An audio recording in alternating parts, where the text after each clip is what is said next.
Master को प्रणाम।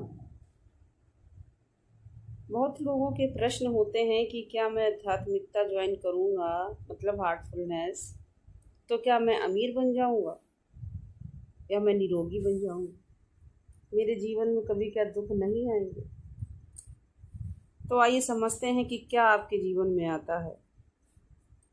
कि हमारा जीवन एक पंछी के दो पंखों की अवधारणा है। आर्थिक रूप से गरीब अभ्यासी अमीर अभ्यासियों को देखते हुए कहते हैं कि महोदय, मैं बहुत श्रद्धालु समर्पित अभ्यासी हूँ, मुझे महीने में 30 रुपये नहीं मिलते। अगर मेरा आध्यात्मिक पंख मजबूत हो रहा है तो क्या मेरा भौतिक पंख भी मजबूत नहीं होना चाहिए? इसका मतलब ये नहीं है कि एक संत करोड़पति बन जाएगा या एक करोड़पति संत बन जाएगा, लेकिन हम इसके बारे में पढ़ते हैं। जब हम पंछी के दो पंखों के बारे में सुनते हैं तो एक निश्चित मात्रा में आत्म धोखा होता है। ध्यान दें कि मैं आत्म धोखा कह रहा हूँ, ये सिद्धांत या अभ्यास या गुरु का धोखा नहीं है। हम खुद को धोखा देते हैं कि यहाँ एक ऐसी प्रणाली है जो आध्यात्मिक और भौतिक उपलब्धियों में समानता का प्रचार और वादा करती है। ऐसा कुछ नहीं करती।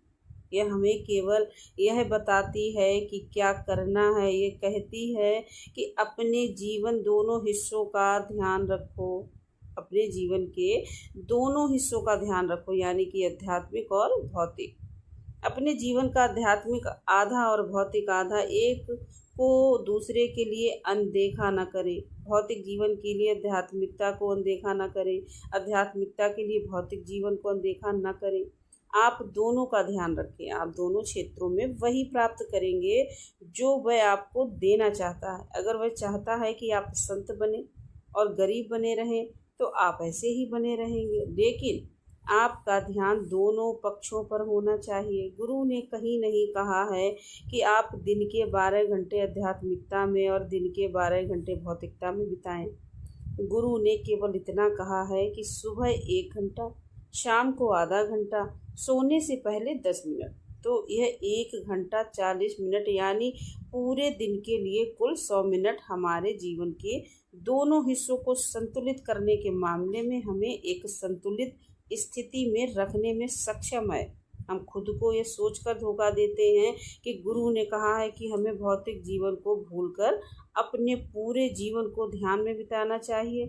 उन्होंने ऐसा कहीं नहीं कहा है। तो आप देखिए कि हम जीवन के दोनों पंखों को दोनों का समान ध्यान देकर संतुलित कर सकते हैं। धन्यवाद।